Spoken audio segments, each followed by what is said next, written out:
Morning. Jesus, thank you for already being here and present with us. I ask that you would speak to us in just a powerful way, that you would teach us your ways of love, you would teach us your ways of relating to one another, that we would walk away from here changed and challenged and inspired to live as you would have us live. We thank you in Jesus' name. Amen.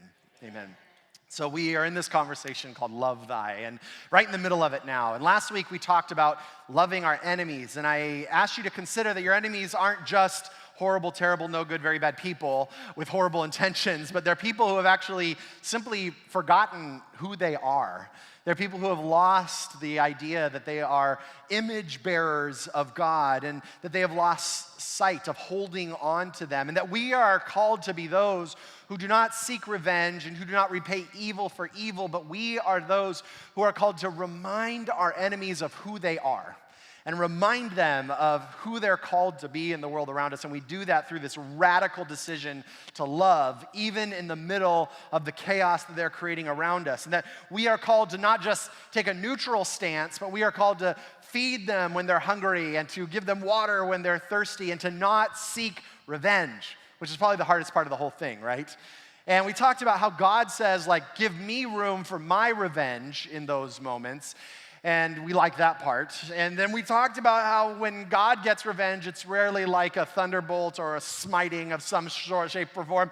It is usually kindness, and it's usually transforming hearts, because that's what he does with us when he comes to us when we're being knuckleheaded in life. And he doesn't punish us, but he lovingly reminds us who we are and what we're about and what we're called to do in the middle of us. And the beautiful thing about that, in that way, our enemies actually become our allies in that moment as God transformed them.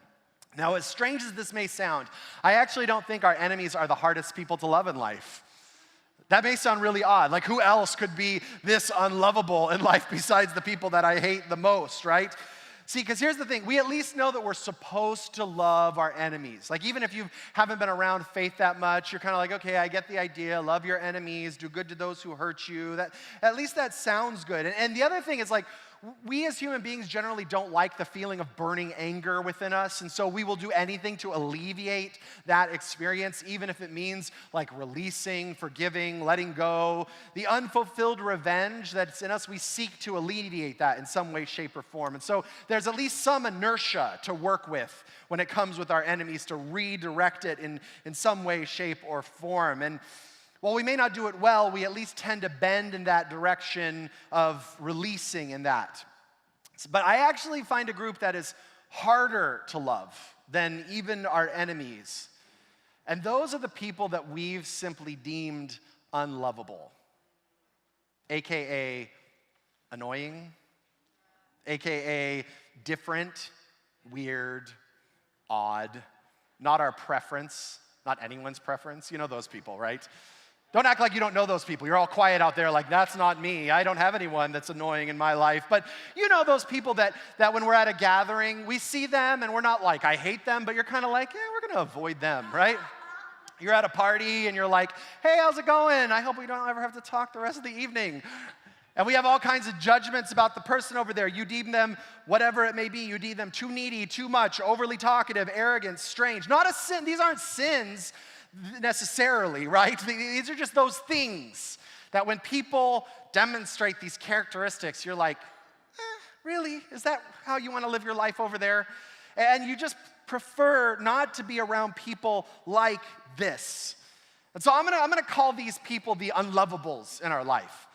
These aren't enemies. They're not people who are necessarily in sin in some way, shape, or form. They're just the people that we're like, I don't really prefer them. I don't really like being around these type of people. In fact, what I'd like for you to do right now is I'd like for you to turn to like 2 or 3 people that are around you. And here's what I'd like for you to do. Do not say any names, all right? We're not getting into gossip this morning. But what I'd like for you to do is I'd like for you to think about the characteristics in people that when you're around people like this, is you're just like, you know what I'm talking about? The things that you deem annoying, the things that you're like, when I'm around these type of people, I want to run the other way. It could be like, hey, they're needy, they're talkative, they're too confident, they're cocky, they're shy, they're whatever it may be. They talk too much about themselves, they talk too much about other people, they're insecure, whatever it may be. We all have these things. Now, I'm going to ask you to consider that if you're like, I can't think of a single thing that bothers me around other people, that you're just way out of touch with your humanity, right? Like, that you're just way out of touch. And so this is going to be a great exercise in just getting back in touch with your humanity, all right? So I'm going to ask you to lay aside all the false humility, all the like, look at me, I do not judge another human being, I'm Mother Teresa. Just lay that aside for a second and just think about, look, even if you can just get one out of your mouth, I promise you it will be freeing, all right? So find 2, 3 other people around you and just talk about what are some of the things that that just annoy you about other people, or that when you're around people like this, you're just like, all right, go for that. Just do it. 2 minutes, go for it.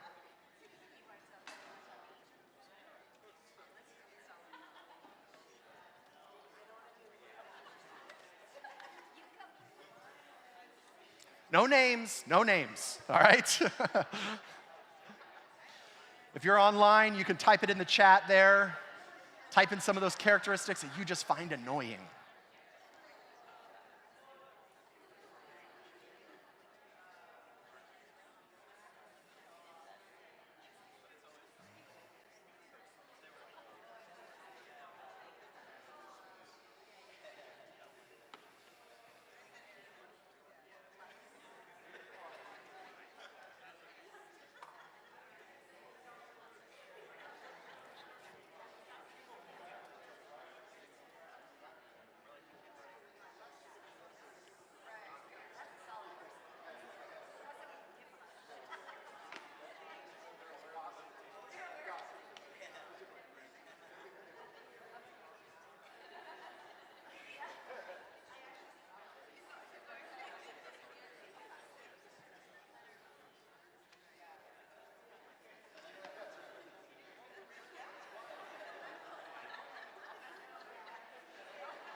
All right, let's come back together. Someone shout out some characteristics that you're like, when I'm around people like this, I just want to go the other way for a minute. Shout out some characteristics.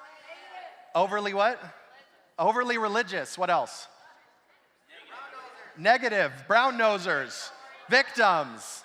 Arrogant. Wow, you guys, this is good. This is like, yeah. Attention starved. Yeah, we got a lot in this room, all right? Needy. What's that? One-uppers, yes, always the one-upper story. Yeah, absolutely.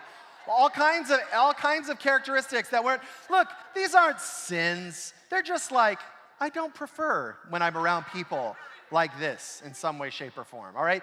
Here's the thing. I want you to hold on to those characteristics in your mind while we're going through this conversation. And I also would like for you to, do not say a name, but I'd like for you to come up with a name of someone in your life. You already know, all right?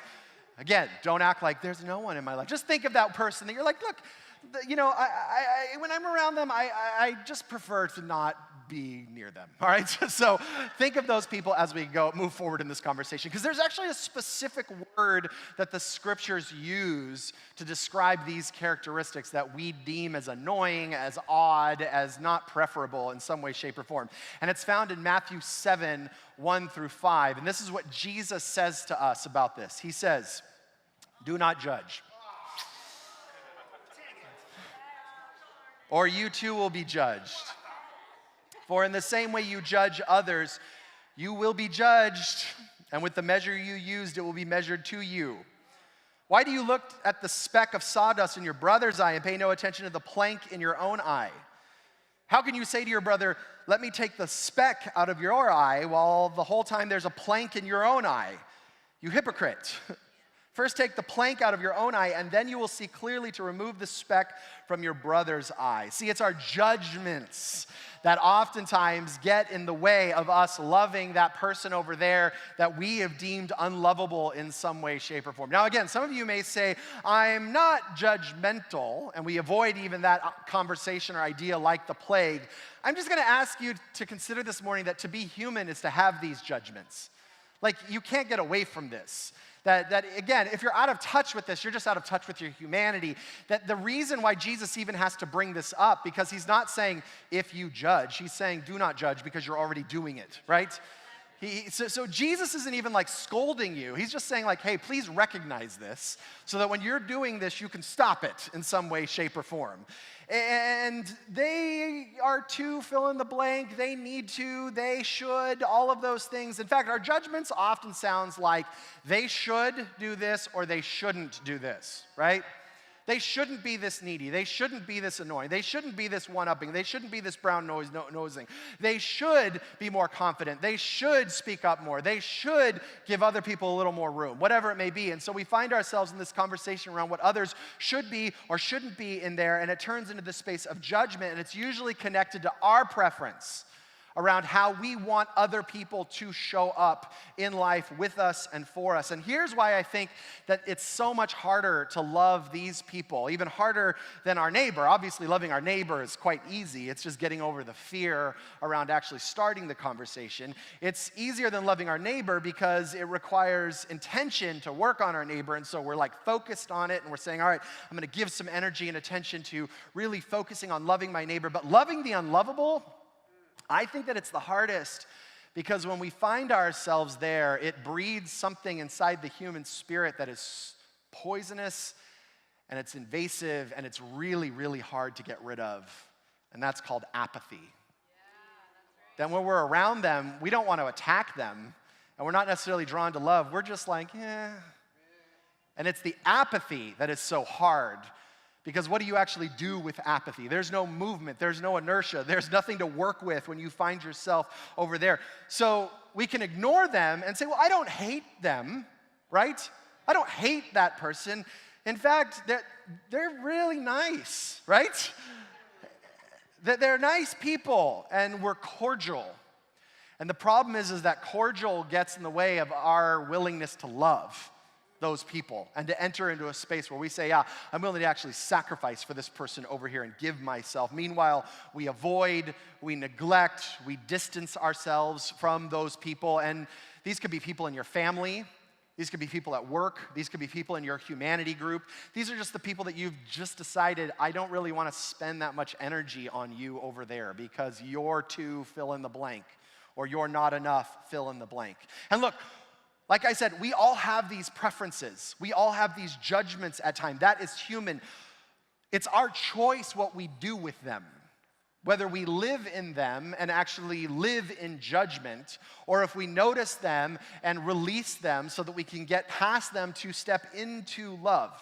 See, because there's actually a couple of things that happen to us while we are living in judgment that is actually quite painful and detrimental to your spiritual journey. Remember, we're talking about the why behind loving, and so here's why it's so critical for us to recognize these judgments and release them over there. Because in this conversation around Love Thy, we've been talking about how every single human being is an image bearer of God himself.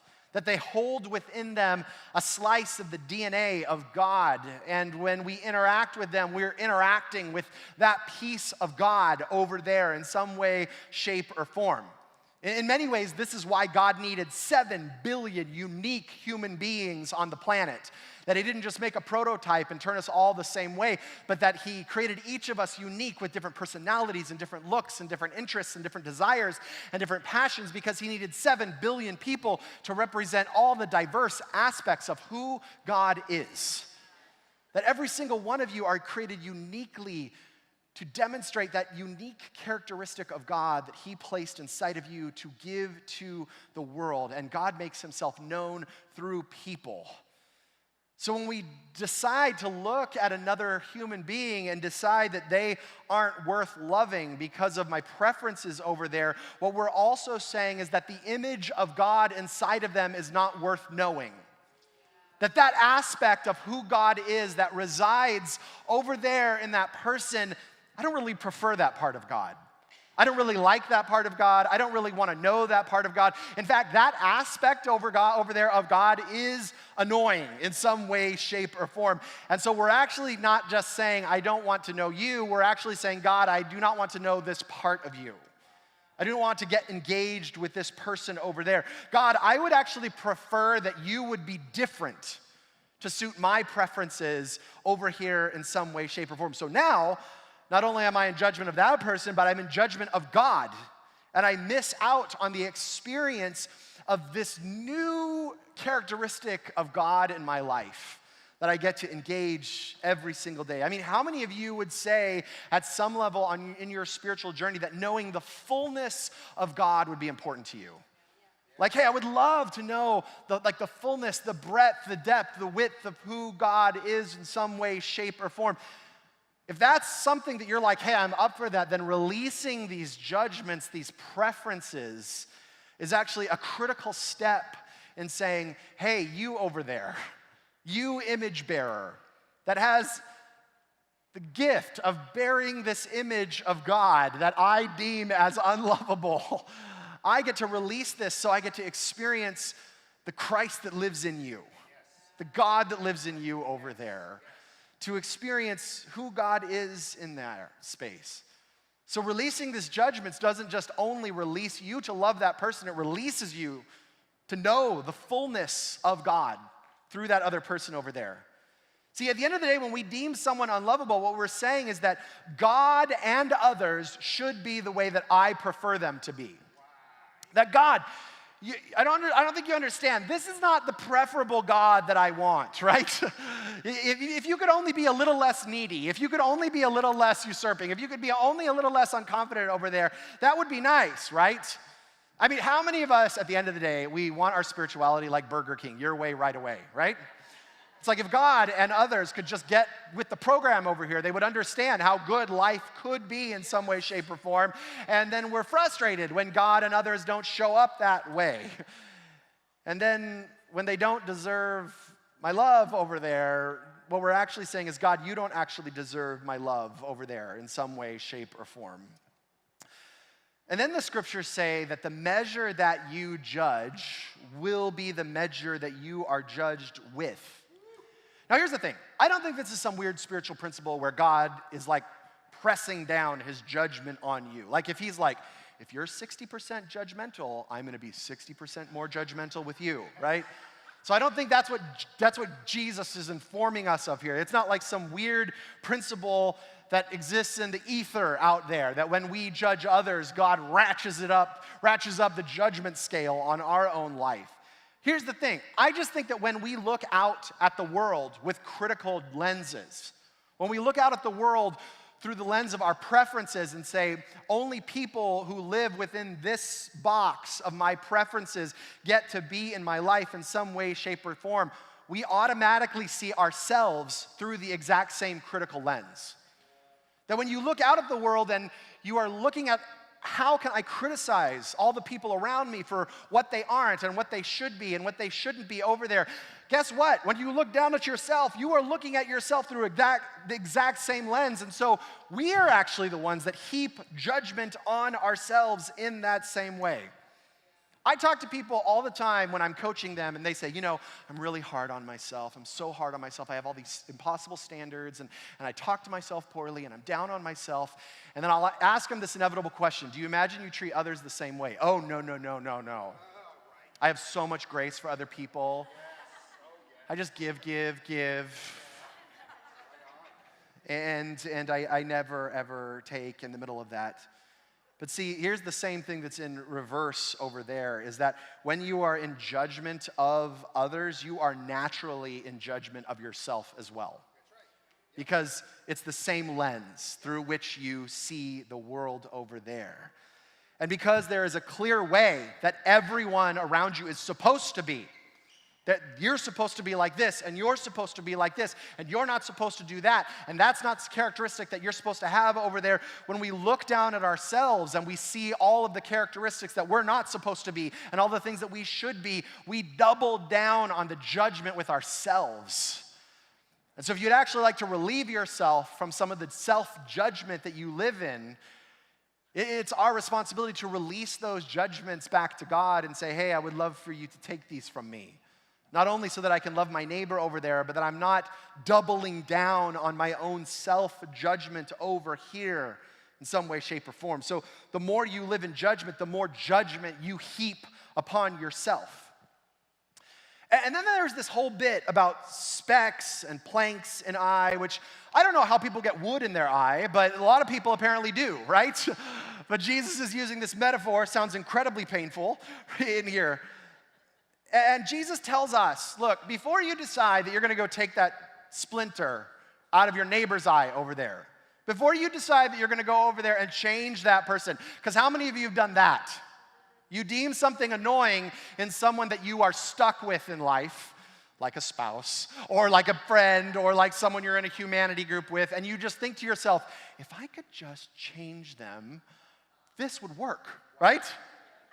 I mean, we do that to our spouse often, don't we?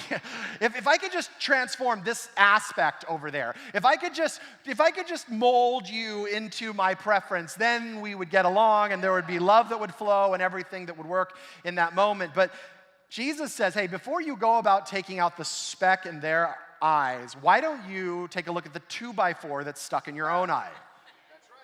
Why don't you address that before you go over there and deal with whatever little judgment you have about that person over there in some place? And I'm gonna invite you to consider something that may be highly offensive this morning. All right? It's Sunday morning, we're starting off the week. Let's start it with a great offense, all right? That those characteristics that you came up with, those characteristics that you wrote down, that you developed, that you shared with your neighbor, in some way, shape, or form that you put on your list that annoys you about others, I'm going to ask you to consider that it is the exact characteristic that you judge most about yourself. That it is the thing in you that you detest. That you're like, I don't want to see this. I don't want it to show up when it does show up. And here's the thing. It usually is either a characteristic about you that you just don't want to see because you've deemed it bad, wrong, broken, or it's a characteristic of someone in your life that you have yet to exercise forgiveness with. And so when you look out at that person and they remind you of your mom and you're like, ugh, you are just like my dad. You are just like that bully. You are just like that ex. You are just like fill in the blank. That every time it shows up, we don't see them. We actually see the person that we are bitter towards. And so we actually don't get to be in relationship with them. We're in relationship with our bitterness towards someone in our past, and we don't actually get to be with that person over there. In my work, we call this, you spot it, you got it. If it's the thing that irks you, if it's the thing that you're like, oh, I'm running the other way, it is the very thing inside of you that you're either like, I don't want to see this about me because it is bad, wrong, or broken, or this is the characteristic that someone in my life has demonstrated and I do not want to be like them and I am in judgment over here in some way, shape, or form. This is the plank that we have in our own eye. And it keeps us from seeing what's going on. In my life, the people that I avoid the most are needy people. I know that sounds weird coming from a pastor. But I can feel it. I can feel it like it's like a radar. When people are coming at me like a leech, I am like, you do not get my blood, right? And then when I push back, they can become like super leeches. And they're like, I need your time. I need your counsel. I need your energy. I need your love. I'm like, get away, get away, get away, right? And I found myself in a lot of judgment towards needy people. None of you are in that category.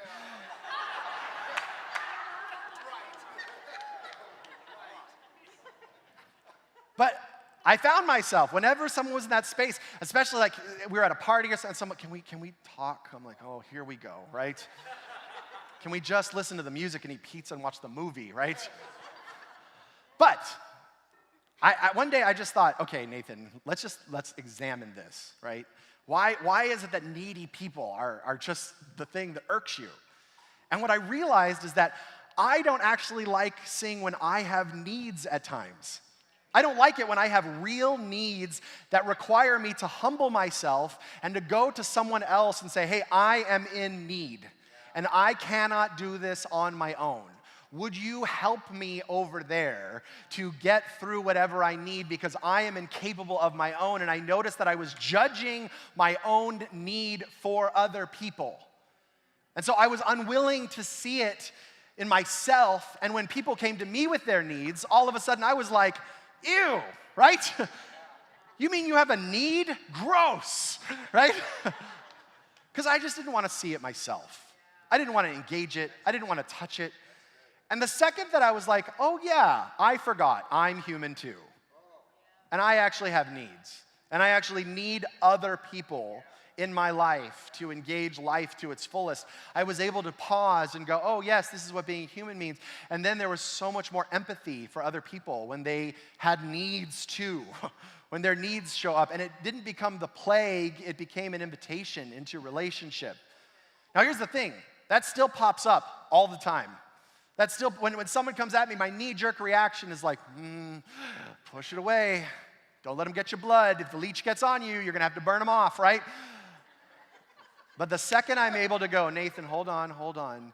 You have needs too. And you are gonna call up your friends and the people who counsel you and your mentors and your coaches, and you are gonna have the same needs. So why don't you be with this person that you would want your other people to be with you in that moment? So here's what I'd like for you to do, if you're willing to this morning. I'd like for you to get back with those people you were with. And I'd like for you just to explore for, let's say, 5 minutes, how those characteristics that you said show up in your own life. Maybe just notice, oh yeah, here's the way that I am needy. Here's the way that I'm overbearing. Here's the way that I'm a brown noser. Here's the way that I'm a one-upper. Here's the way that I am fill in the blank. And if that doesn't feel very true for you, maybe you could ask the conversation, who in your life did that you're still resisting forgiving?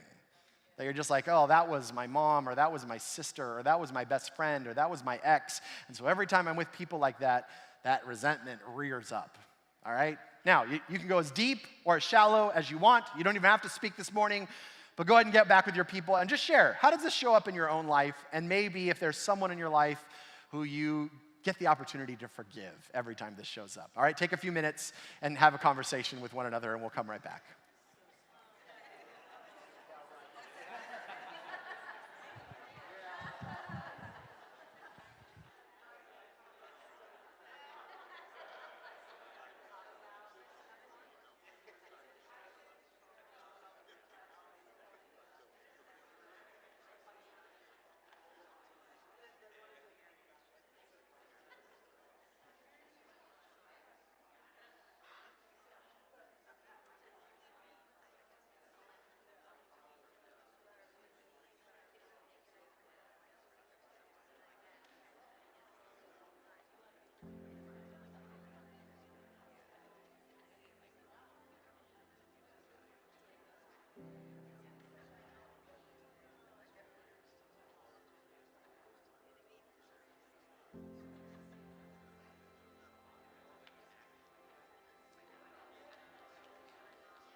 All right, let's come back together. How many of you feel a little more humbled in the conversation after that?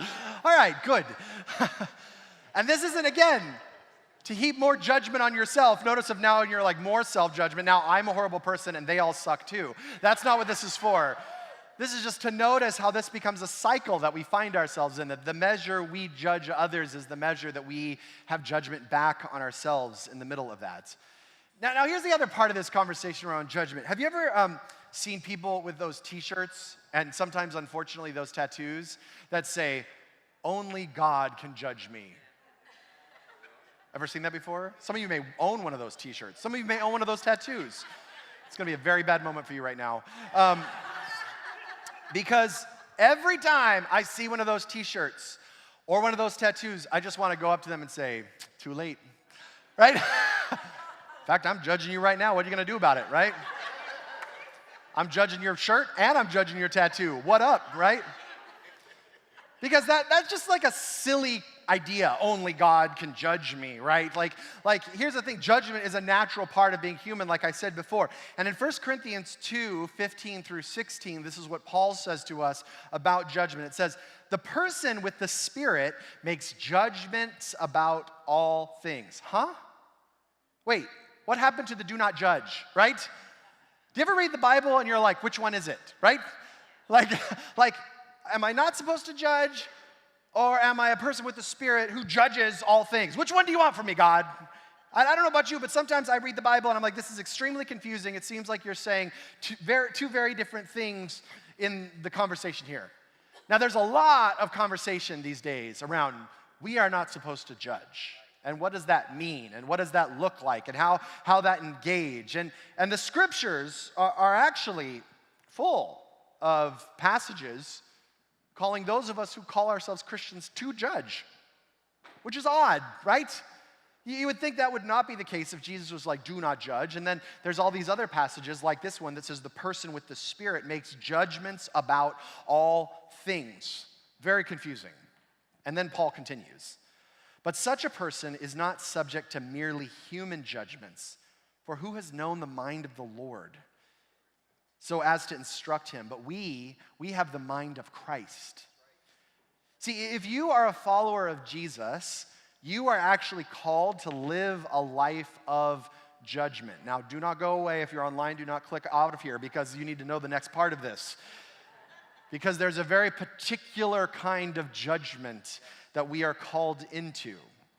Because the judgment that the scriptures call us into for those of us who are followers of Jesus, for those of us who have Christ dwelling within us, where his Spirit actually lives and moves and breathes in us and informs our lives in some way, shape, or form, actually has very little to do with your preferences. In fact, your preferences will cloud your ability to actually engage with the judgment that God has given you for the world around you. See, when you look at Jesus, he would make judgments all the time about people. I mean, there were times where he would be with his followers, he would be with Peter, and he'd be like, "Get behind me, Satan," judgment, right? He would be with the woman at the well, and he would give her all these beautiful instructions, and then he would say, "You've been with 5 men," right? Judgment. Like, hey, I'm judging this in some way, shape, or form. He would be with people, and they're like, "Oh, you're demon-possessed," judgment. "Oh, you over there, you're struggling," judgment. So he lived in a space of judgment, except his judgments moved him towards compassion and empathy and action. When he looked out at the world, he was able to judge what was taking place at a spiritual level, and based on that judgment, or in other terms, discernment, was able to say, "Oh, man, that person's suffering. And so now I release my empathy, I release my compassion, and I take action for that person over there." See, I think sometimes when we talk about being non-judgmental in our culture, we take this like live and let live approach, right? Like, hey, do whatever you want. Who am I to judge? Now, that is a horrible way to interact with the people that you love. If you actually love people, saying, "Do whatever you want, who am I to judge?"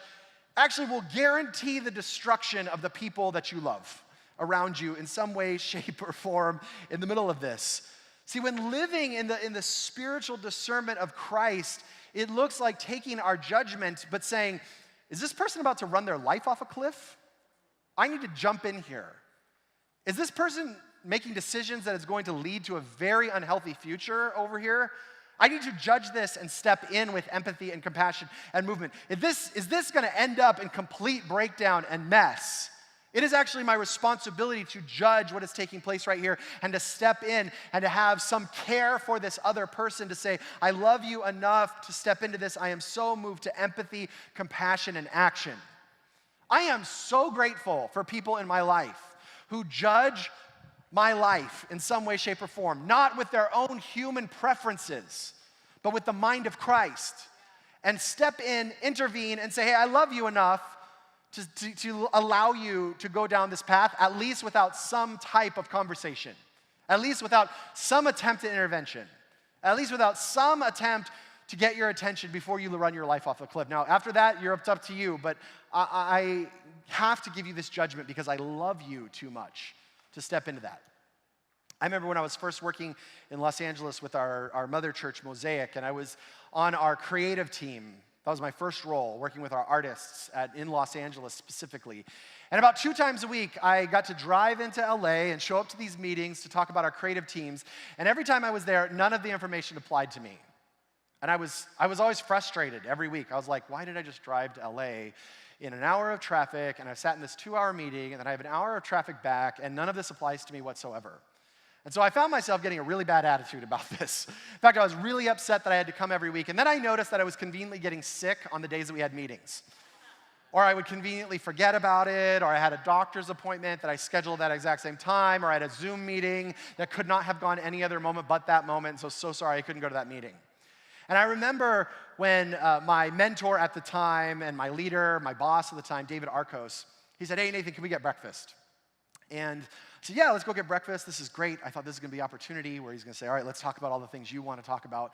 And he sat me down and he said, hey, I noticed that you've been missing a lot of our meetings. And when you're in there, you're just kind of quiet in the corner. And you're not participating in any way, shape, or form. And I started unloading my complaints, right?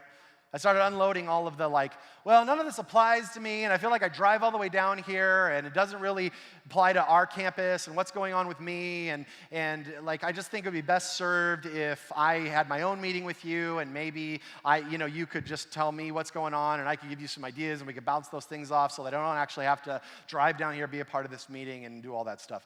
And I will never forget, he just looked at me, and he said, did it ever occur to you that I wanted you in those meetings to serve the other people who are in the meetings? And I was like, no, it did not. That was not even on my radar. And he said, did it ever occur to you that I invite you to these meetings because I need your voice, and I need your input, and I need your character and your creativity to show up for what's happening everywhere else in our community? And I said, no, it didn't. And from that moment forward, I never missed a meeting. I was there on time, I was engaged, I was in. But I love in that moment that David cared enough about me to say, hey, I'm judging something in your character that is off, that is going to be destructive, not only for you, but for the people that you love. And he took that judgment and he did not allow it to be a separation between he and I. He didn't allow it to become something where he was like, oh, there's Nathan sitting in the corner by himself. But he actually stepped into the mind of Christ in that moment, intervened and said, hey, I refuse to let you continue with this way of living, with this type of character, with this way of engaging with other people, at least without a conversation. And it helped me course correct. See, when we get off of our human judgments, as Paul says here, I can enter into this other realm of spiritual judgment, where I'm actually engaging with the mind of Christ, which is always looking out for the other. It's always saying, hey, how can I support you in the life that you were designed to live over there? So how do I know the difference? How do I know when I'm in human judgment, and how do I know when I'm actually in spiritual judgment, engaging in the mind of Christ? See, here's the thing you have to ask. Is this judgment that I find myself in moving me towards disconnection and apathy and frustration, or is this moving me towards empathy and compassion and action? Is this compelling me to love? Is this compelling me to speak? Is this compelling me to step in and say, hey, I have some judgments over here, and I believe that they're spiritual, and I love you enough to step in and have the conversation to move you in that space. See, when your judgment is not merely a human judgment, but when you step into the mind of Christ, you actually are connecting with the God of the universe who is orchestrating plans for humanity around you. And rather than having your little judgments about something and preferences about how people should or shouldn't be, you actually get to move towards love and transform hearts and character in participation with God.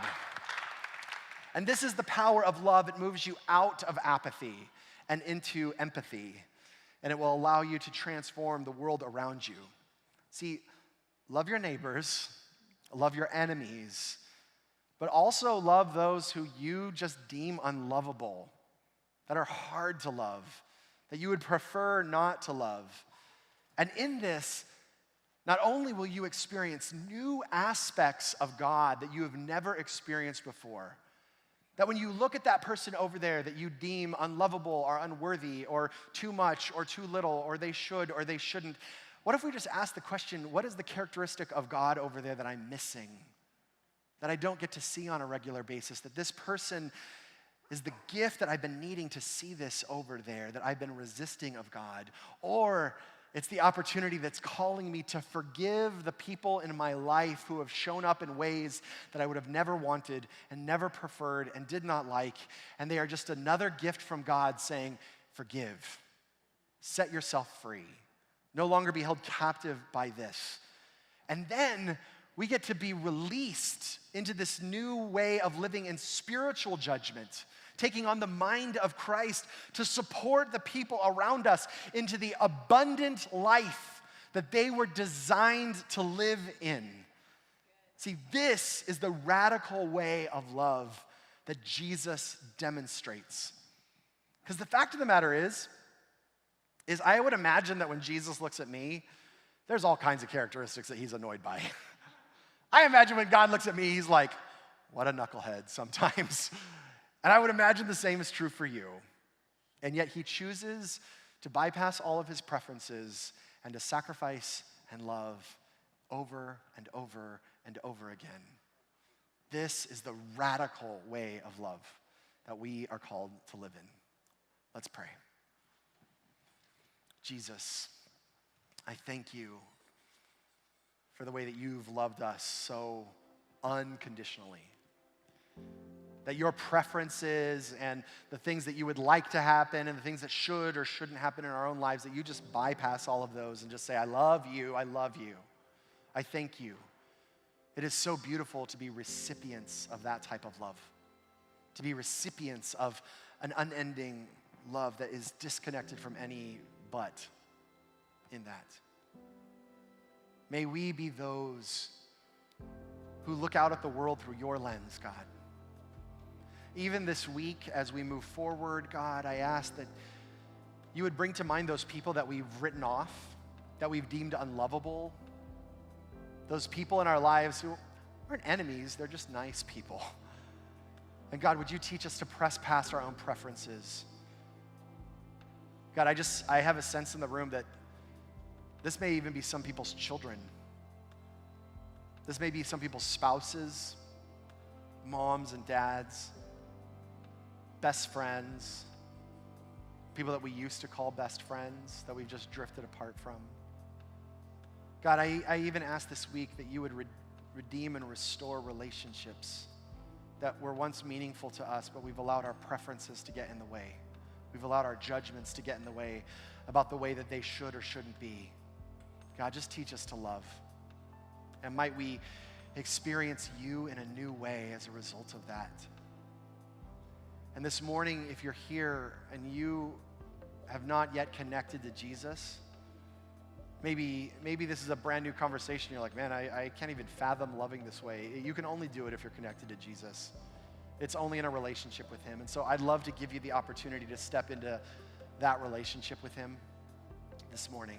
Maybe you're here and you've been disconnected for a long time, and this is your opportunity. If you're online, same invitation.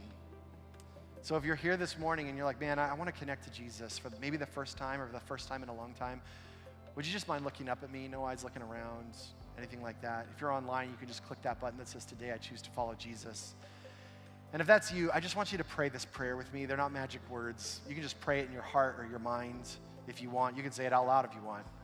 But you can just pray this. It's a prayer of release. Just say, dear Jesus, I give you my life. I know that I am broken. And I know that you came and you died for me. I thank you for your goodness. And I choose to follow you. Jesus, I thank you that when I choose you, you choose me back and you give me new life. And so I make you my Lord and Savior. In Jesus' name. In Jesus' name.